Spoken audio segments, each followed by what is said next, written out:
Well, the political calendar is in disarray after Florida decides to push up its primary date from the spring to January 31st.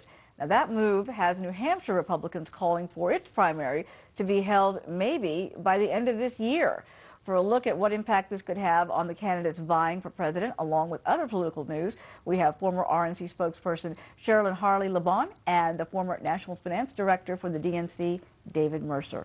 Welcome to the both of you. Thanks for being here. Good to be with you, Uma. Well, there's a lot of jockeying going on about this date business with the primaries. And so tell me for a moment, do you think this is going to have a severe impact on the process in terms of how the candidates are going to deal with this? Well, what happens is that now if Florida wants to move up their date, it just sets everything in a domino effect because everybody, of course, is jockeying to be, to move their date up because everyone wants to play a role in the process. So now if Florida moves up their date, then New Hampshire's going to move up their date, Iowa, Nevada now wants to move up. So now it looks like the deck's going to be pretty stacked up in January.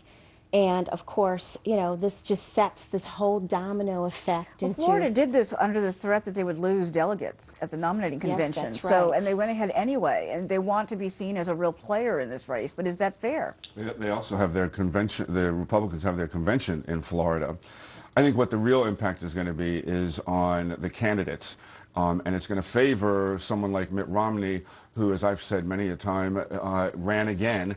And the Republican Party has a tradition, call it habit, of electing or nominating those that have run at least twice. So I think when you push up the states, it favors a candidate with the most money, who's got the best infrastructure in terms of a campaign, the most workers, and who has done it before.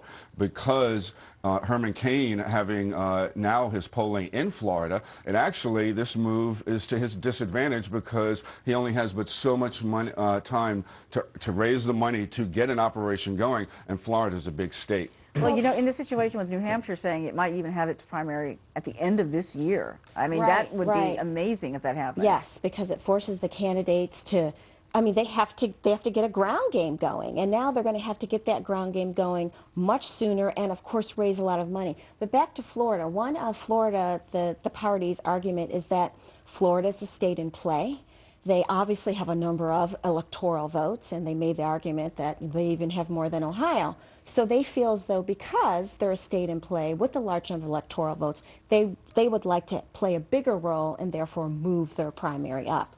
Well, I don't know if that really is relevant in this situation. I know because Florida does want to be that player. Is it really fair to the voters too? The voters also lose out because the process is squeezed tight. Yeah, condensed. Right. You could have the primaries over going into February, March. And that may not bode well in terms of testing that candidate that does emerge as the putative nominee. Now, we would like to see this go on as long as possible, but I think it looks like it's going to be a shorter primary season and that Romney is going to be the nominee. It'll be very interesting to see how this plays out. But let's talk about Herman Cain for a moment. He made a lot of news this week saying that the black community is, in his eyes, brainwashed by the Democrats for voting along party lines that favor Democrats. And this has generated a lot of buzz.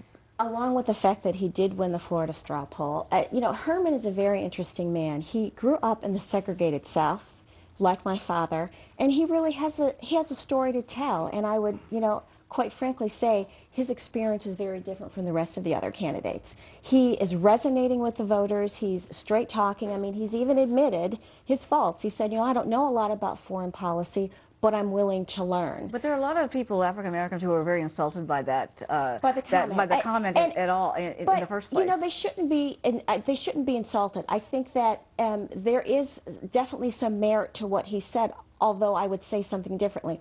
I do think that I feel a number of African Americans vote willingly for Democratic candidates without really giving the Republican candidates a chance. David, really quickly. Listen, I don't know how many people are insulted, but I can say that he should be embarrassed by such a blanket statement like that.